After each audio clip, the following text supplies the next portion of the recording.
Assalamualaikum warahmatullahi wabarakatuh. Kami dari kelompok 3 akan mengidentifikasi permasalahan koridor jalan, lebih tepatnya di Jalan Es Parman. Sebelum masuk pada identifikasi permasalahannya, perkenalkan nama saya Rizky Ansar Sulkarim dengan NIM 5514210021. Dengan teman saya yang lain, Arni Ulaika dengan NIM 5514210027. Saya Irfan Maulana dengan NIM 5514210017. Saya Raden Roro Karida Amabel Putri Dimas dengan NIM 5514210039. Dan saya Yudin Doka dengan NIM 5514210039. Baiklah. Secara sukarela memperbaiki ruas jalan nasional yang berada tepat di Desa Buhu, Kecamatan Tibawa, Kabupaten Gorontalo. Pengerjaan proyek di Jalan Nani Wartabone, Gorontalo yang berjalan lambat membuat masyarakat sekitar merasa resah. Saudara, proyek pembangunan jalan eks Panjaitan di Kota Gorontalo yang dianggarkan melalui dana PEN tahun 2021 sebesar 25 miliar hingga kini tak kunjung selesai. Lambatnya pengerjaannya menimbulkan kerugian bagi masyarakat sekitar, bahkan warga pengguna jalan. Masalah drainase. Masalah drainase khususnya di Jalan Es Parman ini memiliki masalah yang serius dikarenakan perbaikan jalan yang lambat dan belum merata, maka mengakibatkan area drainase di jalan ini terbilang rusak parah. Drainase pada jalan ini menyebabkan masalah yang lain. Di antaranya adalah menjadi sumber bau yang tidak sedap bagi para pengunjung. Karena seperti yang kita ketahui bahwa area ini merupakan area pertokoan yang notabene-nya adalah area yang sering dikunjungi oleh masyarakat sekitar. Selanjutnya, masalah drainase ini menjadi tempat pembuangan sampah. Hal ini menjadikan koridor jalan ini terlihat sangat kumuh. Kemudian, drainase pada area ini juga membuat akses dari koridor jalan ke area-area pertokoan menjadi berbahaya karena hanya disediakan jembatan kayu yang tidak terlalu besar. Akibat dari permasalahan drainase ini, maka koridor Jalan Es Parman memiliki tingkat berbahaya yang lumayan tinggi. Oleh karena itu, perlu adanya upaya pemerintah dan kita bersama untuk memberikan perhatian dan dukungan untuk sama-sama memperbaiki masalah tersebut. Garis sepadan bangunan atau lebih dikenal dengan GSB, seperti yang kita lihat di sini, bahwa jarak antar jalur kendaraan dan bangunan yang berada di kompleks Jalan Es Parman ini dapat diperkirakan hanya 250 cm atau 2,5 meter saja, bahkan kurang dari itu. Yang dikarenakan terdapat drainase yang kurang lebih lebarnya bisa mencapai 1 meter, dan jarak dari drainase ke bangunan itu hanya 1,5 meter, bahkan kurang dari itu. Sehingga jarak tersebut terpaksa digunakan sebagai pedestrian, dan sementara itu standar ketentuan yang ada di Kota Gorontalo yaitu 3-5 meter. Sebelum lebih lanjut, yang perlu saya jelaskan bahwasanya koridor Jalan Es Parman ini memiliki ukuran lebar jalan 6 meter. Bahkan sebagian itu sudah digunakan sebagai lahan parkir, sehingga terdapat permasalahan dalam penggunaan GSP di koridor ini, yang dimana tidak menggunakan standar ketentuan yang berlaku seperti yang saya sebutkan tadi.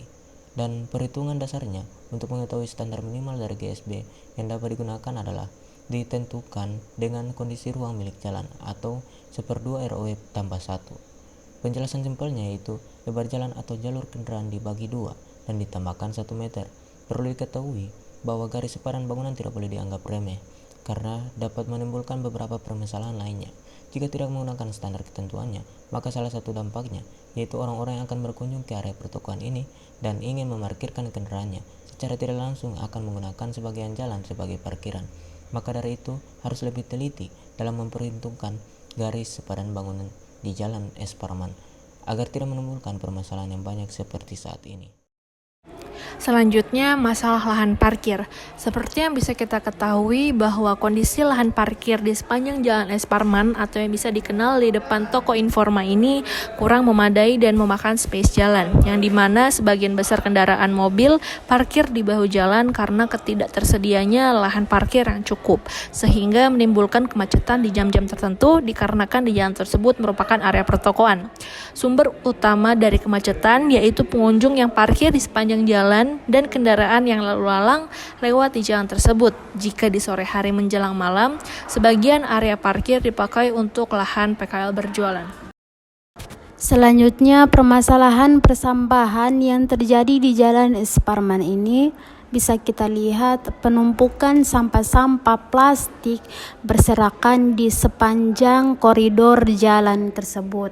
Bisa kita lihat juga ketersediaan tempat sampah ini kurang layak karena hanya berupa tong sampah bekas yang berjumlah 2 sehingga volume sampah ini tidak cukup muat untuk ditampung di tong sampah ini, sehingga sampah-sampah dibuang sembarangan saja di area sepanjang drainase di Jalan Es Parman ini. Bisa kita lihat juga banyaknya tas-tas plastik tumpukan sampah ini berserakan saja di area tepi-tepi Jalan Es Parman tersebut. Permasalahan berikut yaitu permasalahan pedagang kaki lima. Di Jalan Es Parman ini, masalah pedagang kaki lima sangat berdampak bagi lingkungan sekitar atau pengendara roda 2 maupun roda 4. Karena banyak pedagang yang berjualan di sekitar atau di emperan jalan yang menyebabkan kemacetan, mengganggu ketertiban lalu lintas, menimbulkan kerawanan sosial dan tidak teraturnya tata ruang kota. Karena tidak tersedianya lahan khusus untuk pedagang kaki lima. Biasanya juga disebabkan oleh karena tidak mampu menyewa atau membeli toko, jadi sebagian besar para pedagang di jalan ini berjualan di pinggiran jalan. Di video ini terlihat adanya pedagang sate yang sedang berjualan tepat di lahan parkir, sehingga menyebabkan para pengunjung di sekitaran toko tersebut tidak dapat lagi memarkirkan kendaraannya, karena sebagian besar lahan parkir sudah digunakan sebagai tempat untuk berjualan oleh pedagang kaki lima. Kemudian yang kedua, terlihat penjual bakso yang berjualan tepat di depan toko yang menghalangi akses pengunjung ke toko tersebut. Itulah permasalahan yang ada di Jalan Es Parman ini. Itulah hasil analisis ataupun identifikasi permasalahan yang ada di koridor Jalan Es Parman, dan kami selaku kelompok 3 mohon maaf apabila ada salah-salah kata. Billahi taufiq wal hidayah. Wassalamualaikum warahmatullahi wabarakatuh. You're mine.